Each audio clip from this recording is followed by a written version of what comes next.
never have enough time to play it all.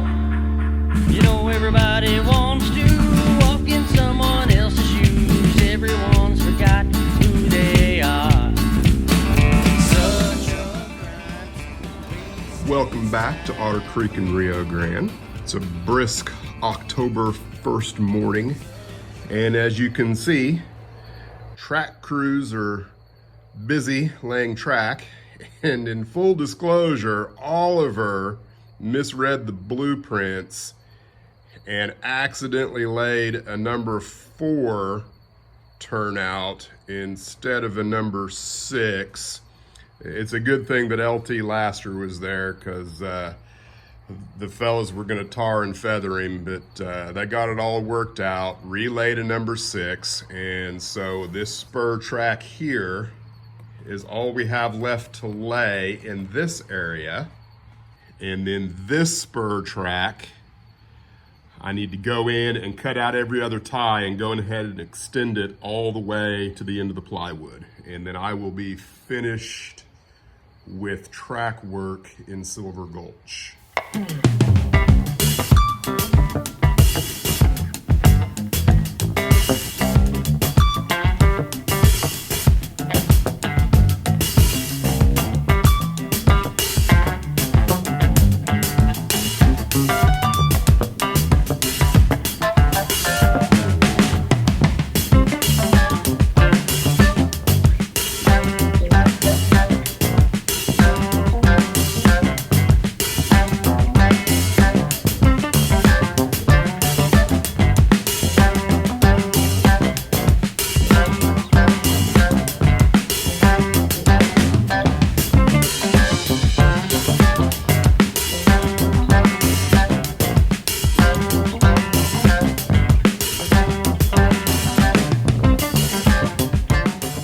Trackwork is complete, at least for the most part. There's probably still a few things I could do. You can see I've got this line in here. I'm messing around with the idea of cookie cutting that and making these 2 spurs slightly lower than the rest of the town. You know, probably no more, I mean, an inch at the very most, maybe even less than that, like a 1/2 inch or a 1/4, I don't know. Just enough that it helps give something a little more dynamic than the plywood Pacific that I've got going there. Which I know that by the time I get my buildings in here and the mountain that's kind of go up and across like that, I know I'm gonna lose a lot of that. But if I do decide to do that, it will be probably after I'm getting ready to put it on the L girders, so I can kind of mess around with, you know, the cut and the risers that it will take to keep it lower than the rest of it. So that's just a thought for the future of what I might do. Right now, I'm gonna go ahead and figure out where all of my feeder drops need to be and go ahead and drop them in and get ready to do some wiring on the bottom side.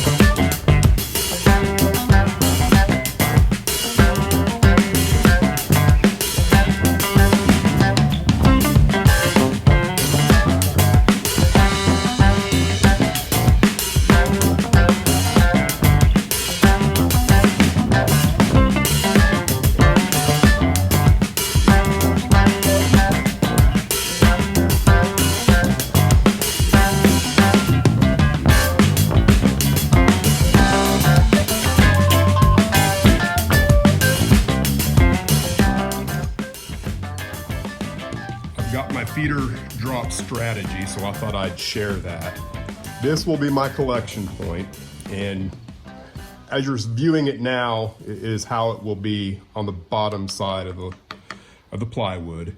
But I have a collection point here, and then this track is isolated and will be a block, same as this track. And I've got my CT coil will be on this rail, and I'm gapped here at the frog and then gapped here, and it's identically gapped on the other end.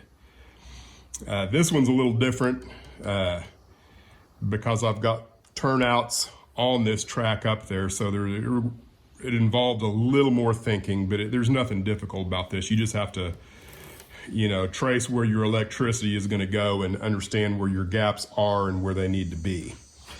But as far as the wiring goes, you know, like these drops will probably come straight to here, then straight down here, and then straight to the collection point, and then something similar down on this end.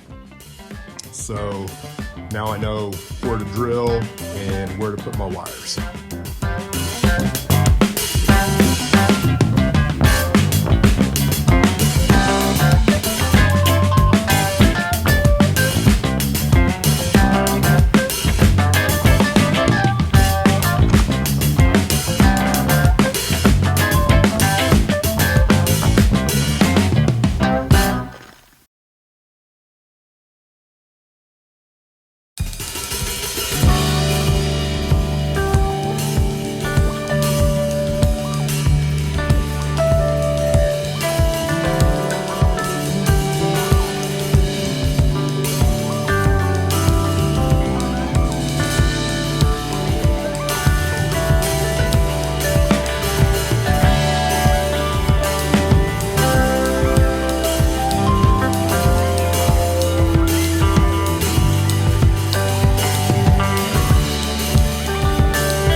All right, I've got all of the feeder drops put in, and so now I'm ready to go in and tin the wires and get things set up to start soldering. So here we go.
in progress.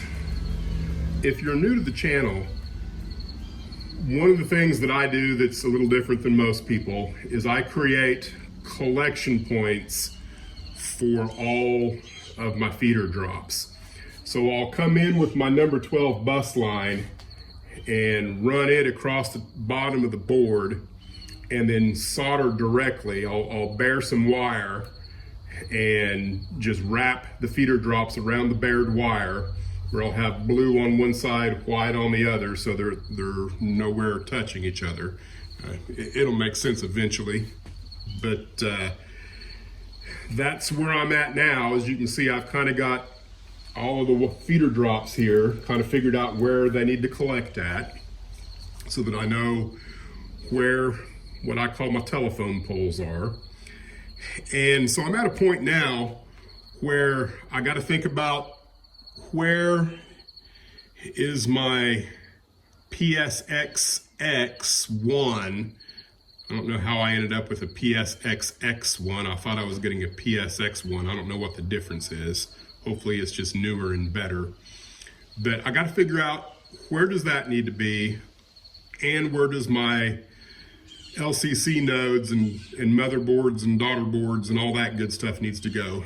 Unlike staging, I'm gonna put that stuff somewhere else. I'm not gonna attach it to the bottom because I've got more room above that I can probably sit and look directly at the nodes, you know, on the underneath side. I'm thinking about a chunk of wood and maybe some hinges that lower down, and the ribbon cable then goes up to the plywood. But that's where I'm at now. I've got to figure out where exactly my bus wire goes, and I've got 2 of the PSX1s, and I need to figure out, where does the other one need to go, where does that one need to go in relationship to the rest of the track before I go to making anything permanent.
The primary wiring of the DCC, bus, rail lines, tortoises, all complete.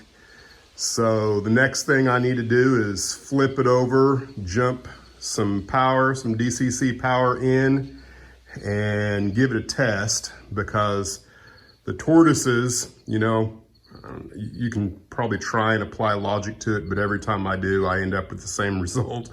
There's a 50-50 chance that you're gonna have rail A and rail B wrong going to the tortoise, so that your frog is 180 degrees out of where it needs to be. So in my experience, that 50-50 chance is about 90% chance you're gonna get it wrong. So that's the next step, is run some trains, figure out what little quirks I have in here with the tortoises, and go from there.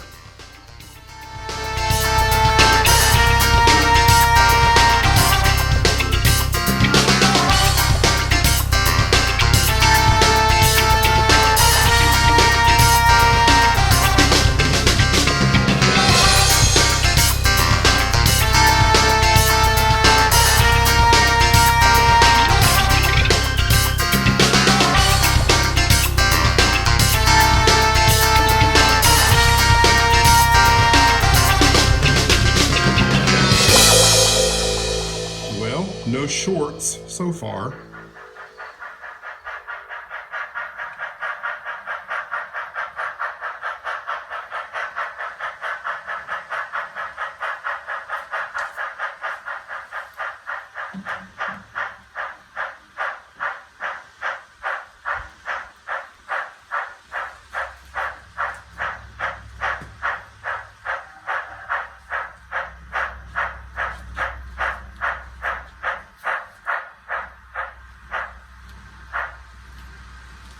Well, everything is now working as it should be. Had a little issue here with this switch. I first tried to come across it, it shorted. So I swapped rail A and rail B, and it didn't fix it. And I got to looking around and tweaking things and figured out that I actually didn't even have power going to rail A and rail B because I had insulation joints on the outside. So it wasn't even getting any power. So long story short, I changed out some of the insulation joiners for metal ones, and then discovered that my problem is that I had forgot to gap my throwout bar. So I got the gap in the throwout bar, everything works perfectly. So where I'm at now is just figuring out where to put the block occupancy detector and the other LCC nodes that I need, and running the ribbon cable to all of the tortoise adapter boards. Okay. Wiring is, I would say, 95% complete. Now I have two detected blocks in here. I've got what I'm considering the main line through town, which is the track that goes in front of the station. And then I've got the other bypass track, siding track that most of the turnouts going to industries are off of. So I've got to figure out exactly where I want the wiring from the CT coils to go. And then I've got this down here. So on this particular module, if you will, this location, went ahead and went with a PowerPoint. Since it's so far away from staging, it's probably the furthest point away from staging besides, you know, what's going to be wrapped around the wall on the other side. But I've got this tower LCC and the stall motor driver. And right now I've got them mounted on this little piece of plywood so that I can move it, because I'm pretty sure I'm not going to attach this to the bottom of the plywood. It's going to be on its own piece of wood underneath that I can get to a little bit easier. So in addition to this, I'm also going to need a power supply, because I need a power supply for this and a power supply for the stall motor driver. So I'll need to incorporate that in whatever my permanent solution is for this. Now, Another thing that I don't have yet, which is the other 5% I need to do, is the push buttons. So in a colossal mistake, when I ordered some stuff from All Electronics, I think it was last week or the week before, I thought that I had 8 push buttons already. Turns out I only had 4. So I'm short some push buttons to make all this work. So I'm probably gonna have to make another order unless I can see a way, because it's possible that I run a couple of these tortoises off of the same push button. I don't know, I'm gonna look at that. And if there's any way I can get by without having a push button for each tortoise, I probably will. So we'll see how that goes, and maybe I'll have a solution in the next segment. Well, my solution was to sleep on it, edit some video, and make another order to All Electronics for push buttons. So that's it for this video. I'll have to wait for some push buttons to come in before I can move forward. But thanks for watching, and stay tuned for more updates. And if you haven't been keeping up with the Building Silver Gulch video series, go check that out. Kind of different content on those videos. So thanks for watching.